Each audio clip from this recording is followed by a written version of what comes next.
viaje por el Evangelio según San Marcos, que llegamos al capítulo 9. Tenemos aquí una vez más la narración de la transfiguración, la cual se encuentra en los primeros 3 evangelios que llamamos los evangelios sinópticos. En su narración, Marcos nos dice en detalle que mientras la gloriosa transfiguración se desarrollaba en la cumbre del monte, hubo un fracaso completo al pie del mismo monte. Los discípulos no pudieron echar fuera al demonio de un muchacho. Luego Jesús anuncia una vez más su muerte, y los discípulos discuten en cuanto a quién será el mayor en el reino. Jesús reprocha el ánimo dividido de sus discípulos y les advierte en cuanto al infierno. De modo que podríamos decir que este es otro capítulo bastante cargado de dinamita en este Evangelio de acción. Consideremos, pues, el primer aspecto, la transfiguración. Marcos generalmente es más breve en sus recuentos que los otros evangelistas, pero aquí da el relato más extenso de la transfiguración. Es interesante reflexionar sobre la razón por qué él pondría tanto énfasis sobre este evento. Es nuestra opinión que la transfiguración presenta la perfecta humanidad de Jesús y no su deidad. Como ya hemos dicho, los evangelios sinópticos relatan la transfiguración. Juan es el único que no incluye este relato en su evangelio. Sin embargo, es el que presenta con mayor énfasis la deidad de Cristo. Usted recordará que en el último versículo del capítulo 16 de Mateo, Jesús dijo: «Hay algunos de los que están aquí que no gustarán la muerte hasta que hayan visto al Hijo del Hombre viniendo en su reino». Hay muchas interpretaciones en cuanto a aquella declaración, pero creemos que es muy claro que nuestro Señor dio aquí una referencia definida a su transfiguración. 2 hombres que estaban allí con él, Pedro y Juan, se refieren más tarde a este evento. En el caso de Pedro, él dice en su segunda epístola y en el capítulo 1, los versículos 16 al 18, «Porque no os hemos dado a conocer el poder y la venida de nuestro Señor Jesucristo siguiendo fábulas artificiosas, sino como habiendo visto con nuestros propios ojos su majestad. Pues cuando Él recibió de Dios Padre honra y gloria, le fue enviada desde la magnífica gloria una voz que decía: Este es mi Hijo amado, en el cual tengo complacencia. Y nosotros oímos esta voz enviada del cielo cuando estábamos con Él en el Monte Santo». Pedro está diciendo que fueron testigos presenciales del poder y de la venida de nuestro Señor Jesucristo. ¿Cuándo? En la transfiguración. Leamos ahora el primer versículo de este capítulo 9 del Evangelio según San Marcos. También les dijo: «De cierto os digo que hay algunos de los que están aquí que no gustarán la muerte hasta que hayan visto el reino de Dios venido con poder». Creemos que la razón por la cual esto se declara en aquel momento en particular, antes de su muerte y su resurrección, fue para que comprendiéramos que sea que Cristo fuera a la cruz o no, el reino siempre continuaría en sus manos. Él pudo haber salido de esta tierra y regresado al cielo, y entonces, por supuesto, no nos habría salvado ni a usted ni a mí, pero sí continuaría siendo en todo caso el soberano del universo. Sin embargo, si hubiese actuado así, Cristo no nos podría haber salvado. No pensamos desarrollar más este tema, pero es bastante importante. Leamos ahora el versículo 2 de este capítulo 9 de Marcos. 6 días después, Jesús tomó a Pedro, a Jacobo y a Juan, y los llevó aparte solos a un monte alto, y se transfiguró delante de ellos. Surge entonces la pregunta en cuanto al por qué Cristo llevó consigo precisamente a estos 3 hombres. Permítanos decir en primer lugar que no les llevó porque eran sus favoritos, ni porque eran superiores a los demás. En realidad, ellos eran los más débiles de los apóstoles, y Él tuvo que llevarlos así como si fueran bebés, porque de otra manera creemos que ellos no le habrían seguido de manera alguna. Lo que estamos tratando de decir es lo siguiente. Hace muchos años, una madre que estaba caminando en la calle acompañada por sus 3 niñitos, cargaba a uno, al otro lo guiaba por la mano, y el tercero caminaba detrás de ella. De vez en cuando ella se paraba para que el pequeñito de atrás pudiera alcanzarla, y así caminaban por la calle avanzando muy lentamente. Cualquiera pensaría que el pequeñito de atrás estaba demorando mucho. Pero luego podría notar que el niñito que la madre cargaba no podría haber ido de ninguna manera a menos que su madre lo llevara. Creemos que Pedro, Jacobo y Juan eran así como aquel niñito en brazos. Parecían ser un grupo exclusivista, pero no creemos que lo fueran en realidad. Eran simplemente unos bebés.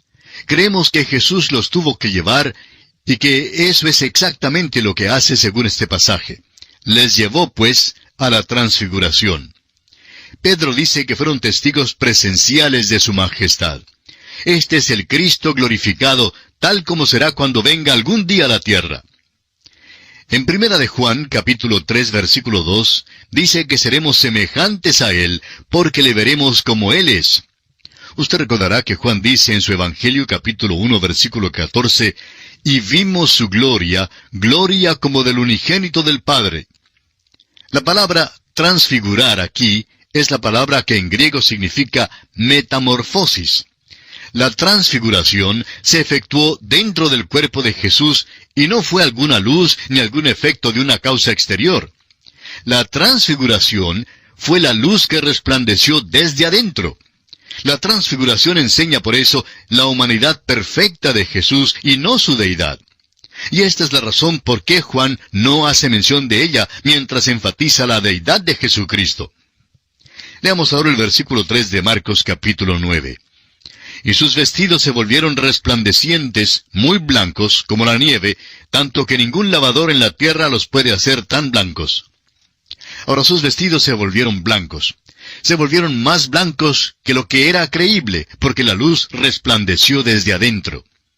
Ningún milagro en el lavado pudo haber producido tal blancura. Todo resplandeció desde adentro. Ahora el versículo 4 dice, «Y les apareció Elías con Moisés, que hablaban con Jesús». Elías era el representante de los profetas. Moisés fue el representante de la ley. Vemos aquí comprobado el dicho de que tanto la ley como los profetas atestiguaron la muerte de Jesús. Lucas en su Evangelio lo precisa aún más al decir que hablaban acerca de la muerte de Jesús. Sabemos que Moisés sabía de Cristo porque en Hebreos capítulo 11 versículo 26 dice tocante a Moisés, «Teniendo por mayores riquezas el vituperio de Cristo que los tesoros de los egipcios», porque tenía puesta la mirada en el galardón. Moisés sabía que Cristo iba a venir. Todos los profetas hablaban de sus sufrimientos y de las glorias que vendrían después. Veamos ahora los versículos 5 y 6 de Marcos 9. Entonces Pedro dijo a Jesús, «Maestro, bueno es para nosotros que estemos aquí, y hagamos 3 enramadas, una para ti, otra para Moisés y otra para Elías». Porque no sabía lo que hablaba, pues estaban espantados. Pedro era vocero de los otros en la misma manera como siempre fue el vocero del grupo. Y Simón Pedro generalmente hablaba cuando no sabía qué decir. Alguien ha dicho, si los que no tienen qué decir se refrenaran de decirlo, sería un mundo muchísimo mejor. Creemos que Simón Pedro metió la pata muchas veces y es seguro que la metió aquí otra vez. Prosigamos ahora con el versículo 7.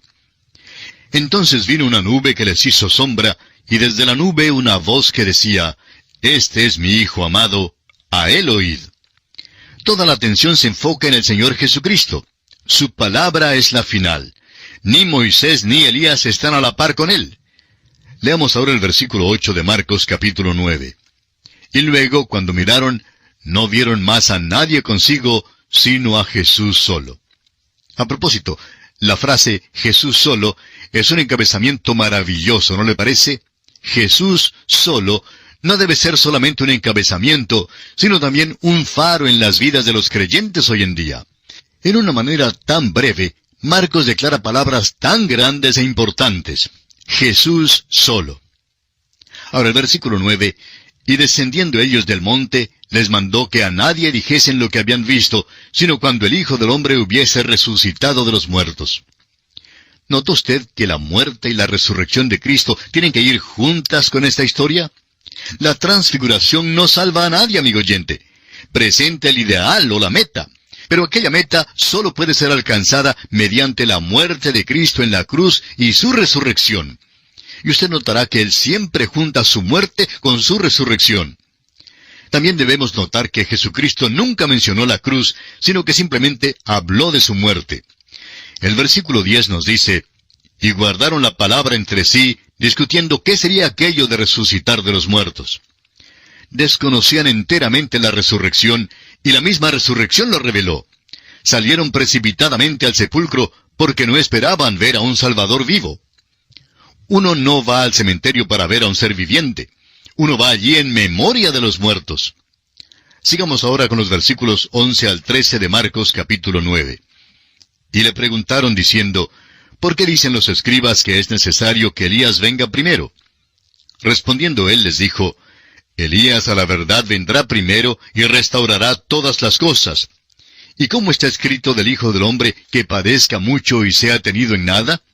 Pero os digo que Elías ya vino, y le hicieron todo lo que quisieron, como está escrito de él.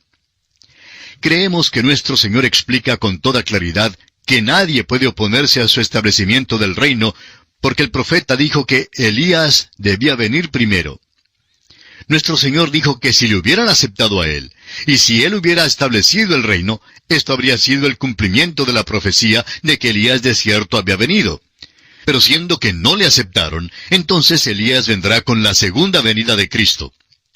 Ahora, desde esta gloriosa escena en la cumbre del monte, bajamos a una frustración total de los discípulos al pie del monte. Leamos los versículos 14 al 18 de este capítulo 9 de Marcos. Cuando llegó a donde estaban los discípulos, vio una gran multitud alrededor de ellos, y escribas que disputaban con ellos. Y enseguida toda la gente, viéndole, se asombró, y corriendo a él le saludaron. Él les preguntó, ¿qué disputáis con ellos? Y respondiendo uno de la multitud dijo, Maestro, traje a ti mi hijo, que tiene un espíritu mudo, el cual donde quiera que le toma le sacude, y echa espumarajos, y cruje los dientes, y se va secando. Y dije a tus discípulos que lo echasen fuera, y no pudieron. Este realmente es un cuadro del reino hoy en día.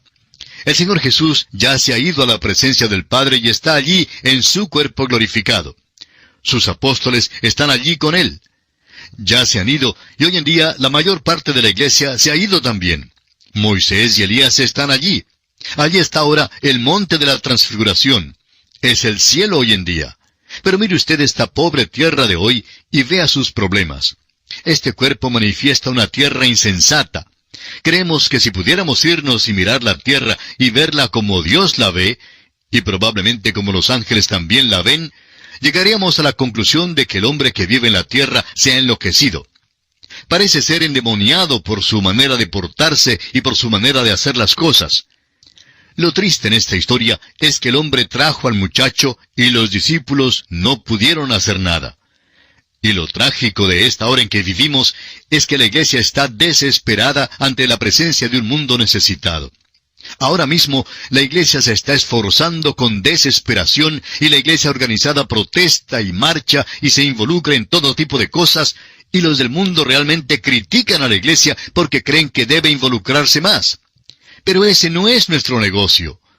Debemos tener el poder para ayudar a un pobre muchacho endemoniado hoy en día. Debemos poder ayudar a los hombres hoy presentándoles a un Salvador que les hará racionales y que les traerá a una relación correcta con Dios. Lamentablemente, amigo oyente, lo mismo tiene que decirse en cuanto a la iglesia. Y no pudo.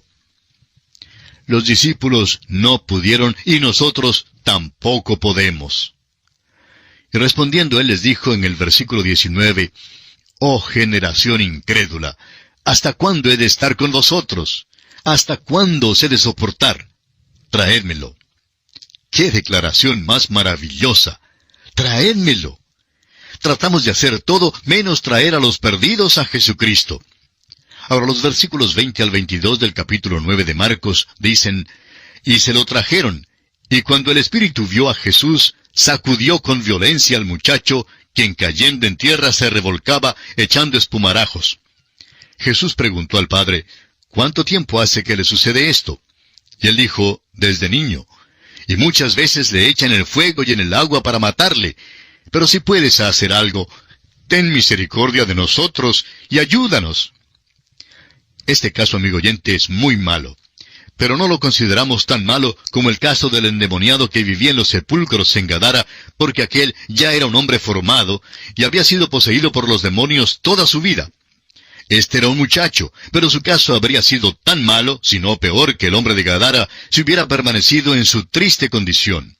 Este padre, pues, simplemente se abandona a la merced del Señor Jesús con esta terrible desgracia. Y cuando uno confía así en el Señor Jesús, amigo oyente, Él entonces hace algo para ayudarnos. Veamos ahora el versículo 23. Jesús le dijo, si puedes creer, al que cree, todo le es posible. El pensamiento aquí es que Jesús se dirigió al Padre y le pidió que creyera. Ahora, ¿podría haber sido responsable el Padre de alguna manera por la condición del muchacho? No es una cuestión de que el hombre haga algo. El Señor Jesús es quien puede hacerlo todo. Pero, ¿qué del hombre? Jesús le dijo que al que cree, todo le es posible. Y leemos en el versículo 24, e inmediatamente el padre del muchacho clamó y dijo, creo, ayuda mi incredulidad. Aquí vemos un ruego desesperado de fe. Y leamos ahora desde el versículo 25 hasta el 29 de Marcos capítulo 9, que dicen, y cuando Jesús vio que la multitud se agolpaba, reprendió al espíritu inmundo, diciéndole, espíritu mudo y sordo, yo te mando, sal de él, y no entres más en él. Entonces el espíritu, clamando y sacudiéndole con violencia, salió, y él quedó como muerto, de modo que muchos decían, está muerto. Pero Jesús, tomándole de la mano, le enderezó y se levantó. Cuando él entró en casa, sus discípulos le preguntaron aparte, ¿por qué nosotros no pudimos echarle fuera? Y les dijo, este género con nada puede salir, sino con oración y ayuno.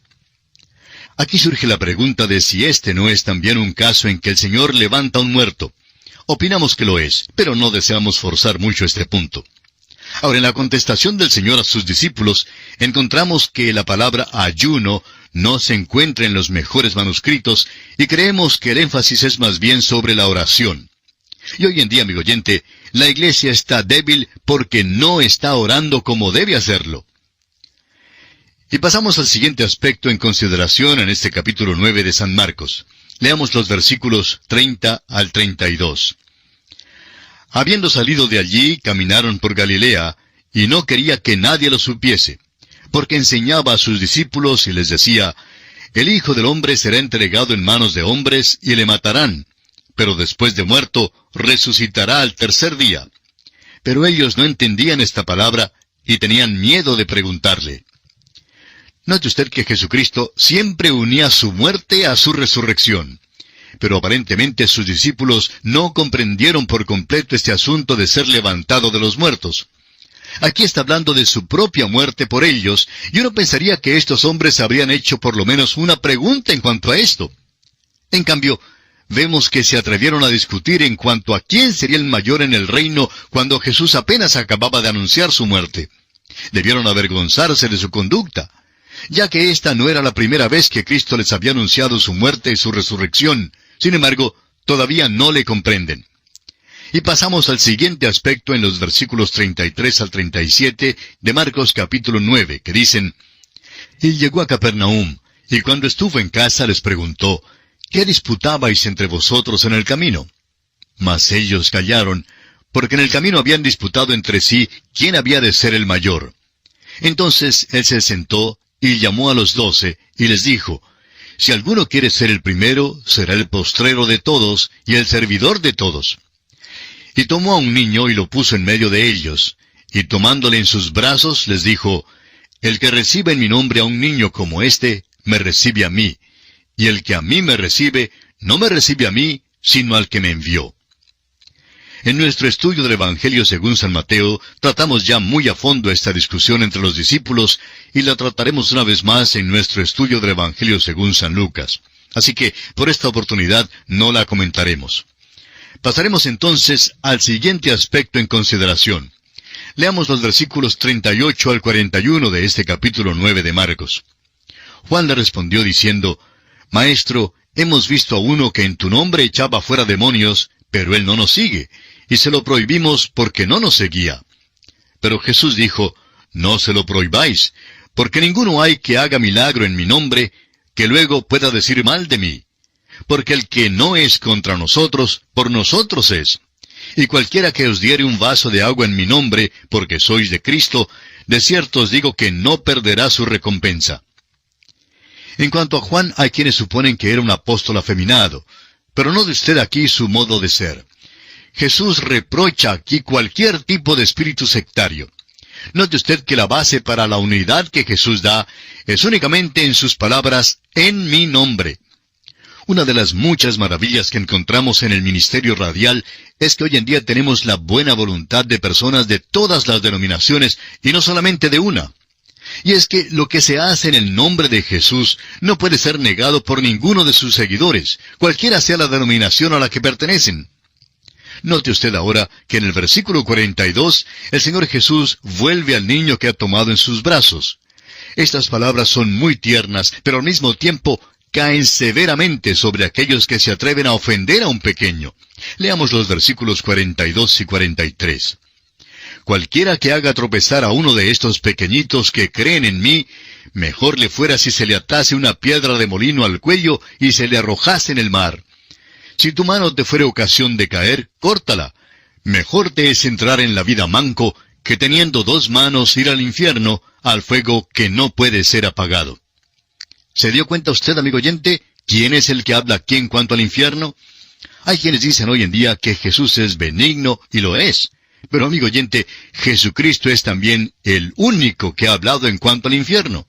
Pablo nunca lo mencionó, pero Jesús habló bastante en cuanto al infierno. Y puesto que Cristo habló del infierno, no sería malo que nosotros lo escuchemos. Él dijo que hay un lugar que se llama infierno. Estamos confiados de que es un lugar y que es exactamente como Cristo lo describe. Jesús luego habla en cuanto a la mano, el pie y el ojo. El ojo puede conducir al pecado. Piense, por ejemplo, en Eva, la que primero vio que el árbol era bueno para comer. Leamos ahora los versículos 49 y 50 de Marcos 9. Porque todos serán salados con fuego, y todo sacrificio será salado con sal. Buena es la sal, mas si la sal se hace insípida, ¿con qué la sazonaréis? Tened sal en vosotros mismos, y tened paz los unos con los otros.